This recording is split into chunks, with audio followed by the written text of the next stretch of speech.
papai, é? Fala, rapaziada, tô aqui falando baixinho porque eu literalmente fui preso. Eu estou no Paraguai e aí, enquanto eu tô fora eu vou deixar o canal com o Emanuel. Ele vai cuidar do canal direitinho, eu acho que ele vai cuidar, não sei. Mas enquanto isso, aproveita o cara aí, o cara é bom, é um prodígio. E é isso aí, tamo junto. Me dê, papai. Bom, aqui quem tá falando é o Emanuel. O Everton acabou sendo preso no Paraguai depois de gravar a primeira parte da saga FNAF, então eu tô tendo que falar por ele. Só espero que ele volte logo e não deixe eu gravar 3 vídeos. Bom, mais uma vez eu tô trazendo uma coisa que ele prometeu faz tempo. E pelo que ele me disse, era basicamente um vídeo de Crash Bandicoot lá do PlayStation 1, o que foi feito pela Naughty Dog. E o motivo é bem simples, já que a franquia atual do Crash tá abandonada. Bora relembrar do que foi bom no passado, então eu lhes trago um vídeo do insano primeiro jogo do Crash Bandicoot. A história começa com Andy Gavin e Jason Rubin, cofundadores da Naughty Dog, partiram em uma viagem nacional de Boston a Los Angeles. Durante esse tempo, eles decidiram criar um jogo de plataforma de ação, baseado em personagens a partir de uma perspectiva tridimensional, tendo observado a tendência gráfica nos jogos arcade. O personagem principal do jogo foi provisoriamente chamado de Willy the Wombat, e os desenhistas Joey Person e Charles Zambilas foram contratados para ajudar a criar os personagens e a história do jogo. Crash Bandicoot recebeu esse nome por sua habitual destruição de caixas, que foram inseridas no jogo para aliviar o vazio nas fases. A Sony concordou em publicar o jogo após uma demonstração da Naughty Dog, com o jogo sendo revelado na E3 de 1996, e a partir disso, Crash Bandicoot, o jogo foi lançado no dia 9 de setembro de 1996, desenvolvido pela Naughty Dog e publicado pela Sony Computer Entertainment para PlayStation 1. Seguindo o enredo, nas ilhas distantes próximas à costa sudeste da Austrália, os malignos Dr. Neo Cortex e seu assistente Dr. Nitrous Brio desenvolvem um acelerador genético chamado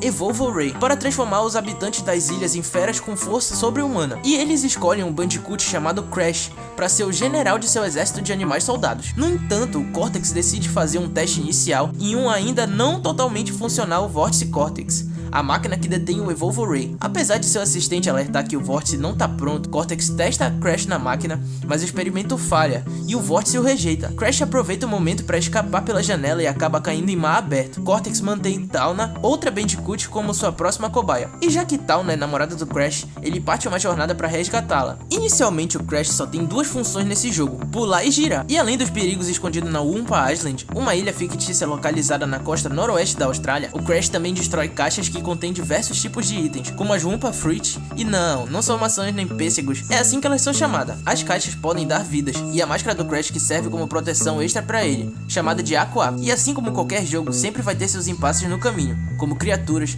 TNT, que realmente é um perigo, entre as 32 fases do Crash. Cada uma contém uma fase bônus, que pode te dar mais vida para continuar a fase, porque esse jogo respeita tanto a dificuldade dele que é chamado de Dark Souls dos jogos de plataforma. Tô nem brincando. Assim como outros antecessores como Donkey Kong Country, por exemplo, esse é o tipo de jogo que vai te causar muita dor de cabeça de muitas formas, sendo escapando de uma pedra, ou escalando plataformas, ou montando no javali. Mas tudo nesse jogo existe pra tu quebrar a cabeça e morrer e tentar de novo. E é uma coisa legal, e nem tanto assim, né? Porque essa parte é de matar. É que se dá game over, tu vai chorar, tá? Porque em vez do jogo te colocar lá do início da fase, ele te bota pra refazer a fase anterior, porque já que tu morreu tanto naquela, o jogo te obriga a pegar mais vidas pra tu jogar de novo a fase. Legal, né? Não. Como eu disse anteriormente, o Crash tem de enfrentar vários impasses no seu caminho, como chefes. Dentre eles, o líder da tribo da selva, Papo Papo. Irritado por ter sido acordado durante sua soneca, Crash o derrota e passa para o próximo hub.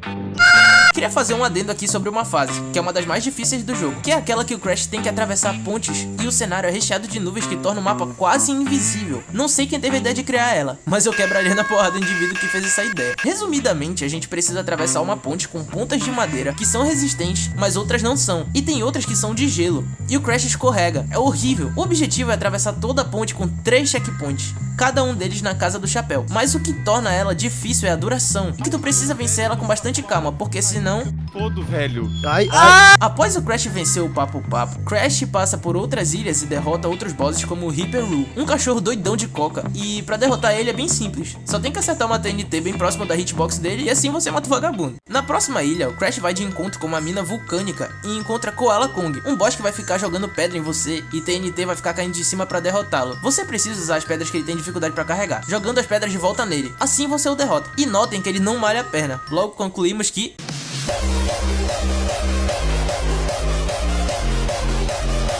Passando pra última ilha, temos aí a famosa fase da torre, que é a mais longa do jogo. Sim, mais que a da Punch. Aqui o objetivo dela é simples, subir toda a torre, mas tem um porém, sempre tem. Pra chegar lá, tu vai ter que não vacilar nos pulos e no time das plataformas, porque elas vão te atrapalhar. E cuidado com os urubus no mapa. Se você matar eles por algum acaso, cair em andares abaixo, os urubus não vão mais spawnar. Aí já sabe, né?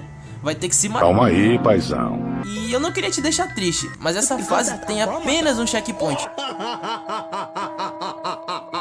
Mas o jogo te salva se você zerar a fase bônus do N-Brill. Mas sem exagero, essa fase é top coisas mais difíceis do jogo. Acha que o Crash to Insanity é difícil? Joga isso aqui então. Avançando um pouco mais, Crash encontra o Pinstripe Potoro, um tipo de marsupial. Pelo menos, ele é um marsupial sim. Até perguntei para um especialista e ele confirmou que sim. Ele é bastante marcante, porque ele tem um visual bastante inspirado em um chefão da máfia, tipo o Scarface. A boss fight dele é muito boa. Ele vai ficar atirando em ti e o Crash precisa ficar protegido, estilo Nathan Drake. E após o Pin parar de atirar, você apenas acerta ele com um giro e faz isso diversas vezes e você derrota ele. Avançando mais e chegando no castelo, o Crash encontra o Dr. N-Brill, o criador do Evolve Ray. Pra derrotá-lo é bem simples, mas tome cuidado. O primeiro passo é derrotar essas amoebas que ele solta. Após ele tomar esse catarro do capeta, ele vai se transformar nesse Hulk da Shen. E após ele derrubar todos esses pedaços de reboco, tu sobe e pula em cima do cara.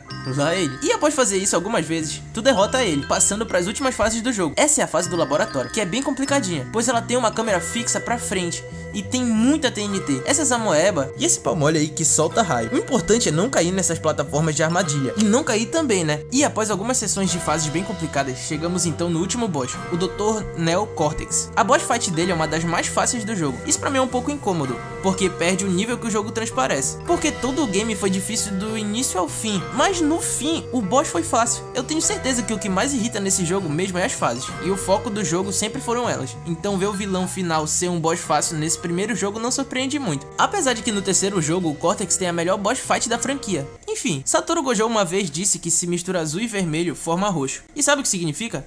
Morreu. Bom, brincadeiras à parte. Significa que tem que desviar as bolas roxas e acertar as verdes. E tomar cuidado com as azuis, que vão ficar se movendo ao redor do mapa. E você precisa acertar elas. E após fazer isso 3 vezes, você derrota ele e zera o jogo. E o Crash foge com a sua morena pra longe. Mas calma, tem outro final. Se tu for muito psicopata e fizer 100% do jogo, pegando todas as gemas e os itens, tem como desbloquear outro caminho no corredor. E se ir pra direita, tem um caminho cheio de gemas. E no final do corredor tem a Tauna, esperando a gente. E mais uma vez, o Crash foge com ela e deixa o Cortex lá, feito totalmente de otário. Crash Bandicoot recebeu avaliações positivas dos críticos, os quais elogiaram gráficos, apresentação, áudio, dificuldade e o protagonista do jogo, mas criticaram a linearidade e a ausência de inovação como um jogo de plataforma. A opinião aqui é do Everton, então vocês estão vendo isso daí, essa é a opinião dele. Ele concorda também com a questão de linearidade. Por mais que seja o primeiro projeto grande da Naughty Dog, antes dela lançar Jax and Dexter, Uncharted e The Last of Us, ele não é tão inovador, mas ele impressiona com o simples.